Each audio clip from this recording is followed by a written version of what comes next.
Hola, el 9 de marzo de 1862 fue peleada la batalla de Hampton Roads, y esa fue la primera batalla naval entre dos barcos acorazados impulsados por motores de vapor. Y esos barcos fueron el USS Monitor y el CSS Virginia. Pero antes de hablar sobre la acción de ese día, 9 de marzo, voy a concentrarme en los eventos del día previo, cuando el Virginia atacó a una flotilla de fragatas de la Unión. La batalla de Hampton Roads de aquellos días 8 y 9 de marzo fue peleada dentro del marco de la Guerra de Secesión de los Estados Unidos de Norteamérica. La Guerra de Secesión comenzó el 12 de abril de 1861, y como parte de su estrategia, la Marina de Guerra de la Unión inició un bloqueo naval de los estados de la Confederación. Esa era la Operación Anaconda. Y con el bloqueo naval se buscaba impedir la venta de algodón, tabaco y alimentos de los Estados Confederados a países europeos. Y así los confederados no podrían comprar e importar armamento europeo.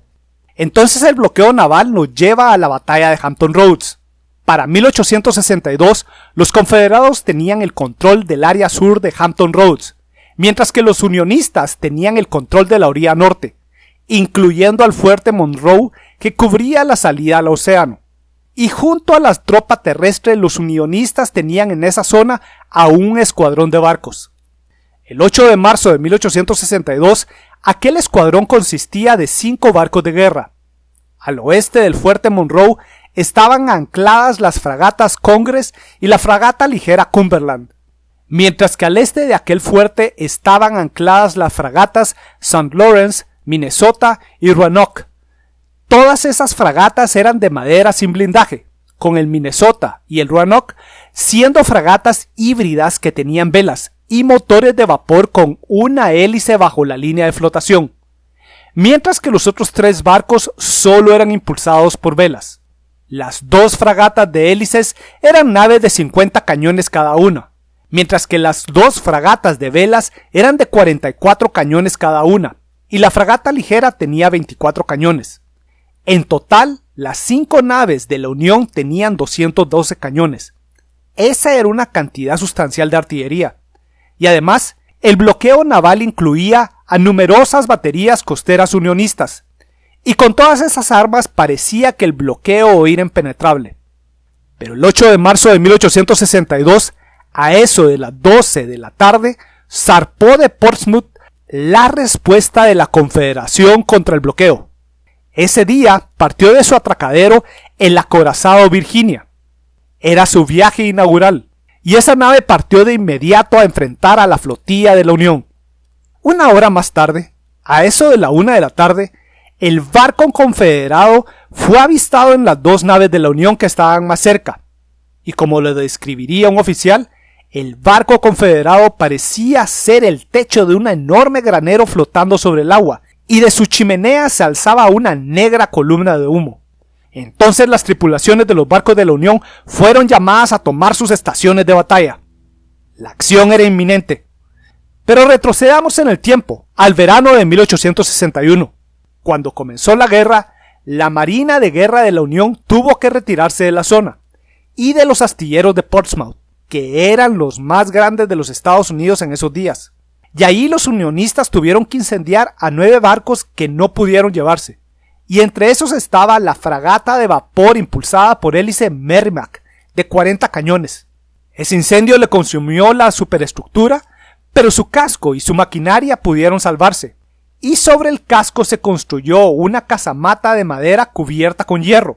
Pero por el enorme peso de la casamata, al barco solo se le pudo colocar 10 piezas de artillería. El 17 de febrero de 1862, ese barco fue botado al agua y se le bautizó como el Virginia. Entonces, el 8 de marzo de 1862 fue el viaje inaugural de ese barco, el cual ya había sido avistado por el Cumberland y el Congress, y en esas naves sus tripulaciones fueron llamadas a sus estaciones de batalla, y pronto aquellos hombres estuvieron listos para la batalla. El Virginia se acercaba lenta, pero inexorablemente, y una vez se halló dentro del alcance de las 2 fragatas y las baterías costeras unionistas, todos los cañones que podían hacerlo abrieron fuego. Eran 32 piezas de artillería de los barcos más las armas en tierra. Pero todos los proyectiles que daban en el blanco simplemente rebotaban como piedras sin tener efecto alguno. Ante esa realidad, las dos fragatas de la Unión tendrían que haberse puesto en movimiento para iniciar un duelo de largo alcance. Pero el problema fundamental es que en ese momento no había viento, y eso significaba que aquellos barcos de velas no podían maniobrar. Así, el avance del Virginia continuaba sin problema alguno, y a las 2:20 p.m. el cañón de proa de ese barco disparó contra la fragata ligera Cumberland.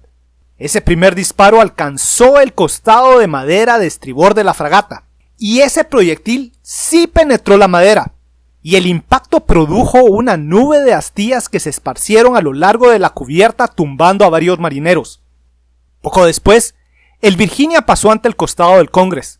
Las armas de la fragata unionista continuaban disparando, pero sin efecto alguno, y a medida que el acorazado confederado pasó ante aquella nave inmóvil, le disparó con las 4 piezas de su costado de estribor.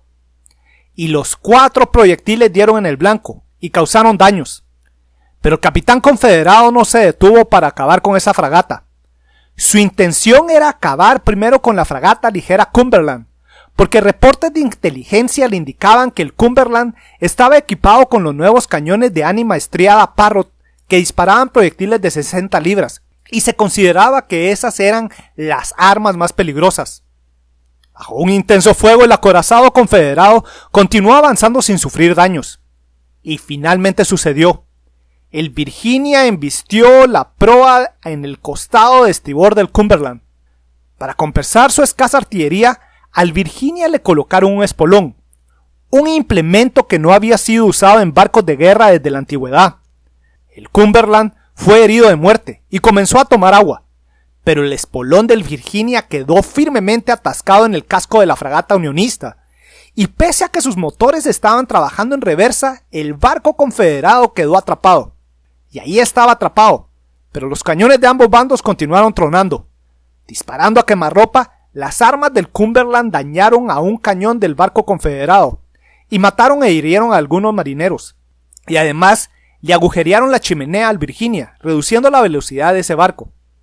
Pero pese a esos daños, el blindaje del barco confederado permanecía invulnerable.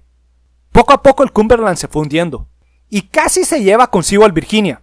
Pero tras media hora de esfuerzo, el barco confederado finalmente logró liberarse cuando su espolón se rompió de su proa. Finalmente el Virginia pudo retroceder y se alejó del barco unionista.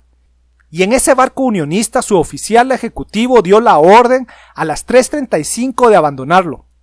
Aquella fragata se fue a pique y se llevó consigo a 121 marineros. Ahora el Virginia viró lentamente y se dirigió contra el Congress. Y parece que el viento había retornado, porque el Congress se había puesto en marcha.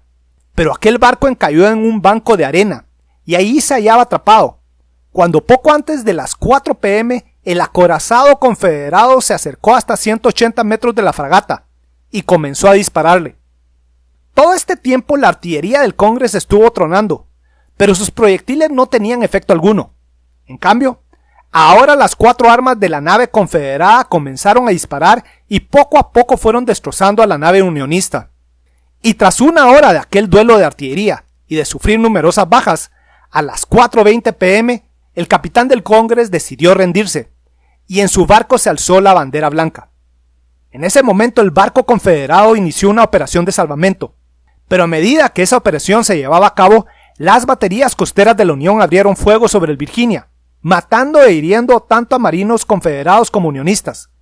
La operación acabó inmediatamente, y el comandante del Virginia ordenó retirarse.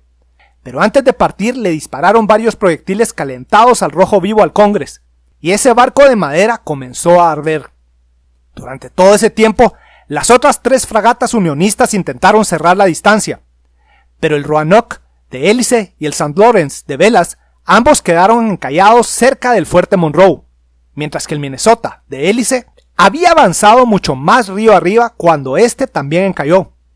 Y ahora el Minnesota ofreció un blanco final para el Virginia.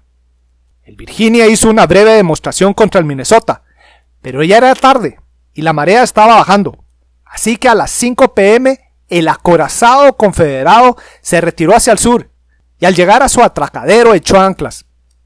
El primer día de acción del Virginia había sido un rotundo éxito.